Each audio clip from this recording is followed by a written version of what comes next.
Hi. It's 1 week since Russia declared war on Ukraine. Russian troops have taken control of the first major Ukrainian city, Kherson. The next targets of the ramped up military assault: Kyiv, Kharkiv, Mariupol, and Chernihiv. The ominous 64-kilometer long Russian convoy on its way to Kyiv has stalled. No one knows why. Apart from airstrikes and shelling, Ukraine has accused Russia of using vacuum bombs. This claim has not been verified by any other country or international organization yet, but this is a frightening milestone in this war. The vacuum bomb is the biggest non nuclear bomb, exponentially more devastating from conventional bombs. America and Russia have used it in Afghanistan and Chechnya previously. There are no laws banning the use of these vacuum bombs, except that a country could be convicted of a war crime under the Hague Conventions if civilians are targeted. Russia is targeting them, civilian areas. It's razing down cities, cutting off electricity, medical aid, water, and heat. Residential neighborhoods in Kharkiv and a Holocaust memorial in Kyiv. The last one is also symbolic. Putin has often called Ukraine's leaders neo-Nazis and the goal of this war as denazification of Ukraine. Ukraine says 2,000 civilians have died, as have 6,000 Russian soldiers. India has had 2 deaths: 21-year-old Naveen Gyan, who died in shelling. Russia says it will investigate its death. And 22-year-old Chandan Jindal, who had been unwell and suffered a stroke yesterday. Indians are among the thousands of nationalities, including Ukrainians, fleeing. Around 3,000 Indian students are still inside Ukraine's active war zones. We highly recommend you watch our last video. It goes deep into the entire evacuation and why 20,000 odd students stayed on as a war broke out. Zooming out, the US and its allies are retaliating primarily through harsh economic sanctions on Russian banks, top businesses, oligarchs, officials, including Putin. The big economic sanctions that you should know about. Number 1, SWIFT, the global financial payment system. It's the backbone of international banking operations. The US, EU, and Japan have cut off some Russian banks from it, which makes it difficult for them to initiate transactions.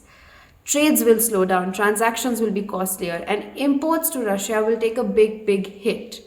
Now, Putin knew this was coming, so along with China, they have prepared an alternative to SWIFT. But an immediate fallout: Russia's largest lender has said it is leaving the European market. Russia's central bank, which held $630 billion in foreign reserves, has a 50% freeze after Canada, Japan, the US, and the European Commission imposed sanctions. The historically neutral Singapore and Switzerland have also joined the list of sanctioning countries. Military aid to Ukraine. A dozen countries, including the non-aligned Sweden, are on this list. Germany also broke its long-standing defense policy to not send German-made lethal weapons to conflict zones. Germany has also scrapped Nord Stream 2, an $11 billion natural gas pipeline that would have made the country even more energy reliant on Russia.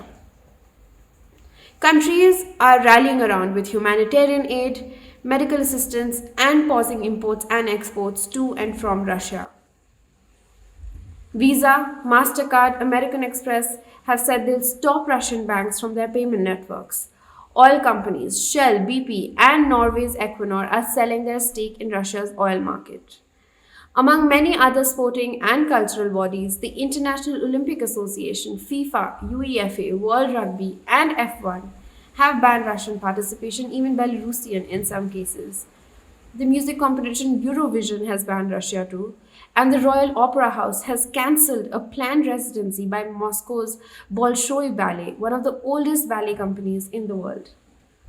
Putin's honorary black belt from World Taekwondo has been stripped from him. Major studios like Sony, Disney, and Warner Brothers will pause theatrical releases of upcoming films in Russia. Facebook's parent Meta has barred Russian state media from running ads on its platforms worldwide. Google has done the same, also temporarily disabling some Google Map tools in Ukraine for the safety of Ukrainians. Twitter will start adding warning labels to all tweets of Russian state-affiliated media websites. Spotify, Oracle, Honda, Dell, Boeing, Adidas, H&M, Apple, Ford, Renault, Jaguar, Volvo, General Motors, they will all be stopping some or all of their business in Russia. Russian carrier Aeroflot is banned from the airspaces of the US, EU, UK, and Canada. In retaliation, Russia has banned airlines from these countries from flying over its territory. The EU and Canada have also banned the export of aircraft, parts, and equipment to Russia. The UK has closed all its ports to Russian ships, and two of the world's largest container shipping companies are stopping bookings from Russia except for essentials. Now, the economic and social impact of all of these sanctions and punishments has been immediate. Oil prices have surged past $113 per barrel for the first time in nearly 8 years. Inflation is soaring in Europe, and India could soon feel the heat too. The Russian ruble has collapsed, losing 25% of its value. Demand for cash has increased over 58-fold in Russia, with panicked people rushing to ATMs. There are other consequences to this war, including protests by Russians and thousands getting arrested. Putin has not blinked till now. I'll end on that sobering note. At Newsworthy, we have focused a significant chunk of our resources to bring you timely, fact-checked updates that convey the full import of this war without sensationalism, propaganda, and misinformation. This is deep, hard work, and we need your support to keep doing it.